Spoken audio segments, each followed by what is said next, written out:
बिस्मिल्लाहिर्रहमानिर्रहीम। अस्सलामुअलैकुम नाज़रीन, सामीन, हाज़रीन और मेरे नाक़िदीन। मेरा नाम है अख्तर तज़ीन और ये आज के अज़कार अखबार की लीड है। 145 खरब हुजम का वफाकी बजट, और बजट पर ही हम बात करेंगे। मैंने अगले दिन एक टीवी पर बैठकर कहा कि पाकिस्तान के बजट पर एक ही वन लाइनर तबसरा है मेरा कि गंजी नहाएगी क्या और निचोड़ेगी क्या। जब आपके पास है ही कुछ नहीं तो आप बजट किस तरह बना रहे हैं। यानी कि ये बजट हवाई बजट है, हवा में बजट बनाया गया है। और पाकिस्तान का इस वक्त 6 अरब डॉलर का फ़र्क है। पाकिस्तान की अदायगियों के तवाज़ुन में 6 अरब डॉलर कम है। यानी जो हमने इस साल अदायगियाँ करनी हैं, ये जो माली साल शुरू हो चुका है जून 2023 से जून 2024 तक, इसमें 6 अरब डॉलर का फ़र्क है जो कि हमने बैरूनी अदायगियाँ करनी हैं। और जो हमारे पास डॉलर मौजूद है, हमारे पास जो डॉलर मौजूद है नाज़रीन सामीन, वो 5 अरब डॉलर से ज़्यादा नहीं है। और वो 5 अरब डॉलर भी ख़र्च करने के लिए नहीं है, सिर्फ दिखाने के लिए है। यानी हाथी के दांत खाने के और दिखाने के और। ये दिखाने के दांत हैं सिर्फ, और जो हमारे खाने के दांत हैं वो निकल चुके हैं, वो ख़त्म हो चुके हैं। और अब हम उन दांतों की मदद से खा नहीं सकते, क्योंकि हमारे पास खाने के लिए है ही कुछ नहीं। यहाँ पे जो कुछ था वो बड़े बड़े जो मगरमच्छ हैं वो सब खा चुके हैं। इसलिए मैंने तबसरा किया कि गंजी नहाएगी क्या और निचोड़ेगी क्या। बहरहाल एक हुज्जत तमाम तो उन्होंने करनी है। 145 खरब हुजम का वफाकी बजट है। 200 अरब के नए टैक्स हैं। FBR के लिए टैक्स वसूलियों का हदफ 9200 अरब है। यानी मेरी और आपकी जेबों से 9200 अरब रुपया निकाला जाएगा। और इसमें इजाफ़ा किया गया है, 200 अरब के नए टैक्स लगाए गए हैं।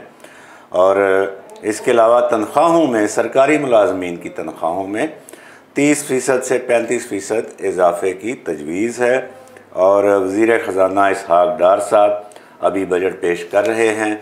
हमने सोचा कि हम इसके ऊपर करने वाली बात कर लें, ना इधर की ना उधर की, ना PTI के को खुश करने वाली और ना PDM को खुश करने वाली, और जो अवाम के हक़ की बात है। क्योंकि इस बजट में अवाम कहीं पे भी नहीं है। ये जो तनख्वाहों में इजाफ़ा है ये सरकारी मुलाजमीन के लिए है, अफसरान के लिए। जो 35% तनख्वाहों में इजाफ़ा और पेंशनों में इजाफ़ा। और उसमें देखने वाली बात यह है कि अभी मेरे इल्म में है कि कुछ ऐसे सरकारी महकमे जहाँ पे पिछले 3 साल से तनख्वाह नहीं मिली। अब आप ख़ुद सोचें कि जो मौजूदा तनख्वाहों का बजट है, जो मौजूदा सैलरीज़ हैं, जो मौजूदा पेंशन्स के अखराजात हैं, वो हुकूमत वक्त अदा करने में नाकाम है, क्योंकि उसके पास पैसे नहीं हैं। और 3-3 महीने से तनख्वाहें लेट हैं सरकारी महकमों के अंदर। तो ये जो इजाफे दे रहे हैं इतने, वो ये हातम ताई बने फिरते हैं। भाई आपके पल्ले क्या है जो आप दे रहे हैं उनको। इसका मतलब है कि ये जो आप इजाफा सरकारी मुलाजमीन को दे रहे हैं, ये भी मेरी और आपकी जेब से जाएगा, प्राइवेट लोगों की जेब से। क्योंकि हमें तो इसका कोई फ़ायदा नहीं है जो सरकारी मुलाजमीन को आप दे रहे हैं। और उनके लिए पैसे आपसे, वो 3 महीने से जो आपने तनख्वाहें नहीं दी वो भी मेरी जेब से निकालेंगे। और जो अब इजाफ़ा लगाया है सरकारी मुलाजमीन के ऊपर और अफसरान के तनख्वाहों और पेंशन्स में, वो भी मेरी जेब से आप निकालेंगे। और मेरा हाल ये है कि यहाँ पे महंगाई जो है, जो 100 रुपये की चीज़ है वो 300 रुपये की आप कर चुके हैं। और झूठ बोलते हैं आप कि घी सस्ता कर दिया, आटा सस्ता हो गया, चीनी सस्ती हो गई, यूटिलिटी स्टोर्स पर ये नए रेट आ गए।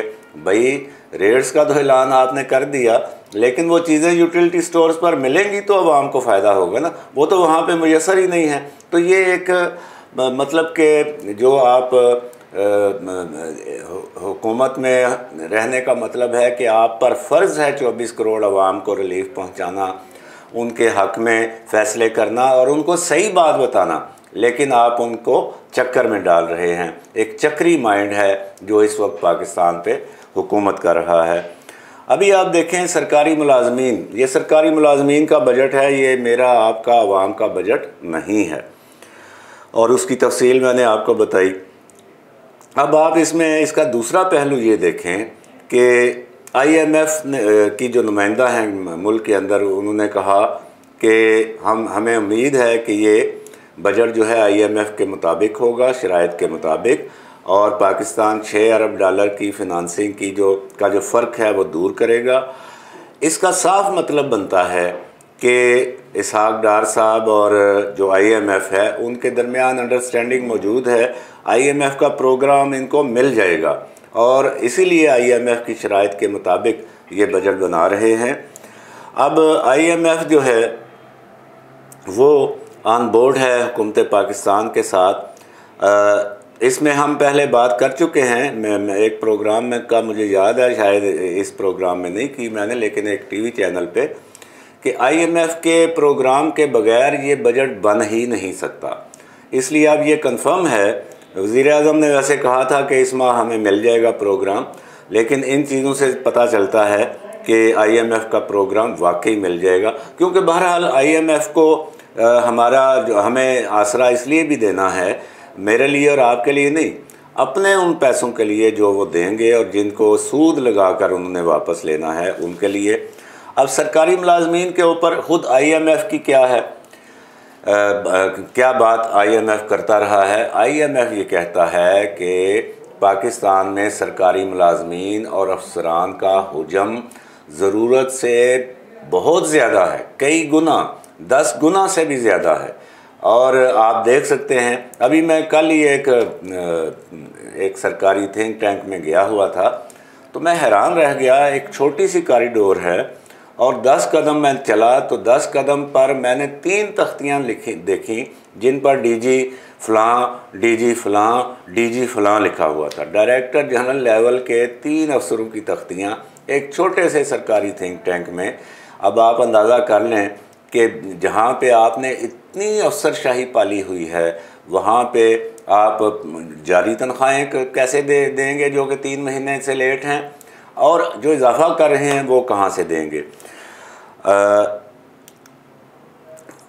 इसमें दूसरी चीज़ आ जाती है बड़ी अहम। एक तो ये सरकारी मुलाजमीन की बात होगी, ये गैर तरक्याती अखराजात हैं।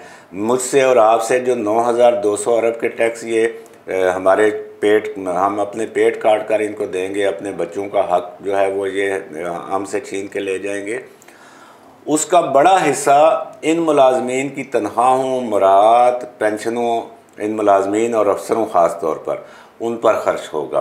और उनका हुजम इतना बहुत बड़ा बढ़ चुका है कि अब वो पाकिस्तान की माशी सालमियत के लिए ख़तरा बन चुके हैं। और उनकी डिलीवरी आपके सामने है, आप किसी भी दफ्तर में चले जाएं, आपका सीधा सीधा काम जो है उलझा दिया जाता है, उसको किया नहीं जाता।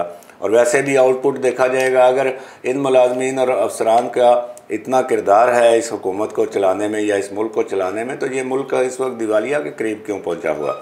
इसके बाद आ जाए स्टेट ओन्ड एंटिटीज़, ये उससे भी बड़ा खाबा है, और इतना बड़ा खाबा है कि जो बरसों से पाकिस्तान को खा रहा है। स्टेट ओन्ड एंटिटीज़ का मतलब है वो इदारे जो स्टेट की मिल्कियत हैं, और इनमें ख़बरें आप सुनते रहे हैं, PIA है, रेलवे है, पाकिस्तान स्टील है, और कई इदारे होंगे।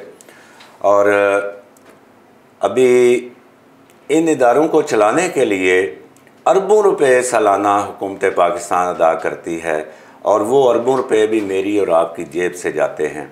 अभी इस साल के अदाद शुमार के मुताबिक 458 अरब रुपए जाते हैं इन इदारों के पास, जो इदारे नाकाम हो चुके हैं, ये मुसलसल नुकसान में हैं, लेकिन इनके यहाँ ब्यूरोक्रेसी, अफसरशाही और नौकरशाही इतनी ज़्यादा है कि उनकी तनख्वाहें अदा करने के लिए हुकूमत पाकिस्तान मेरे और आपके टैक्स से कटे हुए 458 अरब रुपए देती है, और ये गुज़श्ता 10 साल से ये अमल जारी है। इन 10 बरसों में ना तो इन इदारों railway, PIA, Pakistan steel mills और दीगर, ना तो इन इदारों के अफसरों को शर्म आई कि हम कुछ करके दिखाएं। PIA अभी भी किराए के जहाज़ चला रहा है, आप PIA का टिकट लेंगे और जब आप खिड़की से झांक के देखेंगे आपको PIA का तैयारा नज़र नहीं आएगा। आवाज़ आ जाएगी कि लाइन में लग जाएं, बोर्डिंग हो रही है।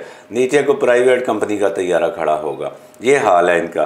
पाकिस्तान स्टील में कराची में हज़ारों की तादाद में नाजायज़ भर्तियाँ, फिर PIA में हज़ारों की तादाद में नाजायज़ सियासी भर्तियाँ, रेलवे में हज़ारों की तादाद में नाजायज़ सियासी भर्तियाँ, और अब इनकी तनख्वाहों के 458 अरब रुपए 10 साल से जा रहे। ये हाल, ना उनको शर्म आई, ना हुकूमत पाकिस्तान ने इस हवाले से कोई काम किया कि इनको कंट्रोल किया जाए, मुलाजमीन को ले ऑफ किया जाए, इन इदारों को मुनाफे में लाया जाए, या फिर अगला ऑप्शन निजकारी। अब निजकारी का मसला ये है कि ये एक तवील अमल होता है, और जो भी ख़रीदेगा इनको, वो ज़ाहिर है कि उसको इनके ऊपर जो कर्ज़े हैं वो भी अब ज़िम्मेदारी लेनी पड़ेगी। इसलिए इनको अब कोई हाथ नहीं डालता, क्योंकि ये सफ़ेद हाथी हैं। जो भी इनको हाथ डालेगा वो नाकाम होगा और अपना नुकसान करेगा। और पाकिस्तान में सिर्फ़ वो कंपनियां और इदारे मुनाफे में जा रहे हैं जो तेल और गैस निकालते हैं, और उनमें सरे फहरिस्त है OGTCL है, और फिर PPL आ जाती है, पाकिस्तान स्टेट ऑयल आ जाता है, अटक रिफाइनरी आ जाती है, और दीगर इदारे हैं। वो सिर्फ मुनाफे में हैं, लेकिन उसमें भी हमें पाकिस्तान को इसलिए फ़ायदा नहीं है कि हमारा पेट्रोलियम इंपोर्ट बजट ही 15 अरब डॉलर तक पहुंच चुका है। अब आप ख़ुद अंदाज़ा कर लें कि 5 अरब डॉलर आपके पास दिखाने के हैं, खाने के नहीं। 6 अरब डॉलर का आपका घाटा है, फ़र्क है, आप कम हैं अदायगियों से, और 15 अरब डॉलर का आपने सालाना पेट्रोल इंपोर्ट करना है। तो कहाँ से आप बजट बनाएंगे? कहाँ? आपको तो IMF का प्रोग्राम भी आपको नहीं बचा सकता। आपने आखिर किया क्या है? गुज़श्ता 14-15 महीने में इसहाक डार साहब ने क्या किया है? ये एक बहुत बड़ा सवाल है। आज बजट उन्होंने पेश कर दिया। बजट इस हाल में पेश किया कि असम्बली में अपोजिशन कोई नहीं थी। अब ज़ाहिर है कि वो बजट पास हो जाएगा, एक हुज्जत तमाम हो गई है, लेकिन इससे अवाम के हालात नहीं बदलेंगे। अवाम के हालात वहीं रहेंगे और अवाम मुसलसल पिसते रहेंगे। अल्लाह करे कि हमारे हुक्मरान अक़ल के नाखुन लें और अवाम की भी सोचें। आज के लिए इतना ही। अल्लाह निगहबान। जिंदाबाद पाकिस्तान।